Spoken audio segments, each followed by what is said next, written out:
Late in the summer of 1888, London's East End changed forever. In the dark, overcrowded streets of Whitechapel, 5 women were murdered by someone the world came to call Jack the Ripper. More than a century later, his identity remains unknown. Today, we explore what really happened and why this mystery still haunts history.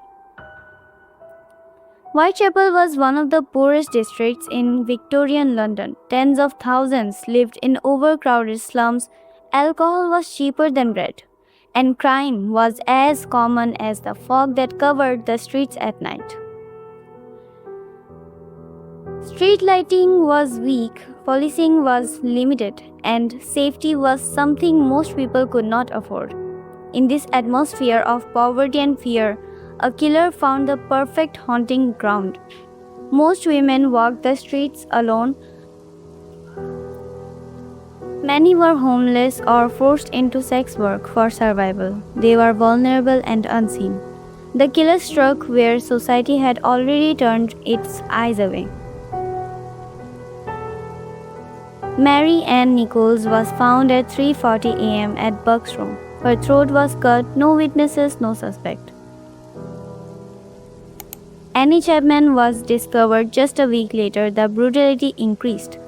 People started whispering that one killer was responsible, on what newspaper later called the double event. 2 women were killed within hours of each other.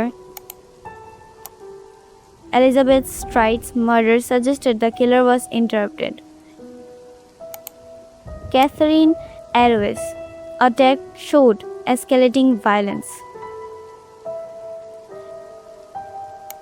Mary Jane Kelly's murder was the most shocking. By now, the killer's skill or confidence had reached its peak. Fear gripped London. Women rushed home before sunset. Police patrolled in panic and newspapers wrote with horror. But even as the murders grew in brutality, the killer walked unseen. The Metropolitan Police formed a special task force to catch the killer. Detectives walked the streets at night, interviewed hundreds, and questioned suspects. But they had almost nothing to work with.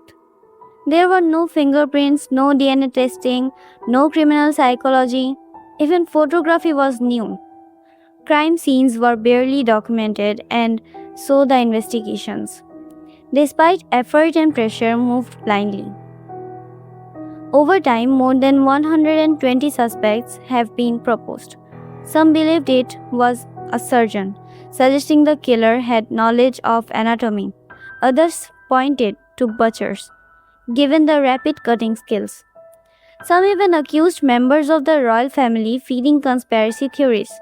Artists, immigrants, poets, and ordinary workers were all named, but none were proven. Perhaps Jack the Ripper was someone no one ever suspected.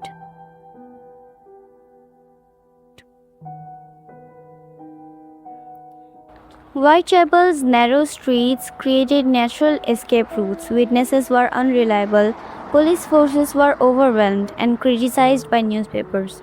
There was no cooperation between different police divisions, so information was lost. Forensics was almost non-existent.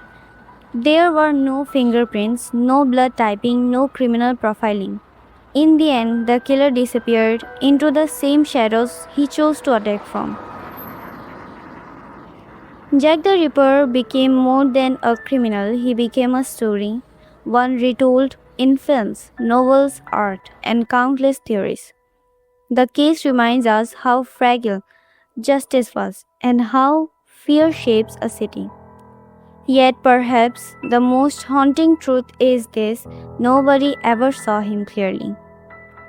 More than 130 years later, the mystery remains unsolved. Maybe the killer died unnoticed, maybe he moved elsewhere, maybe he was never truly identified. But one thing is certain: history never forgot his name.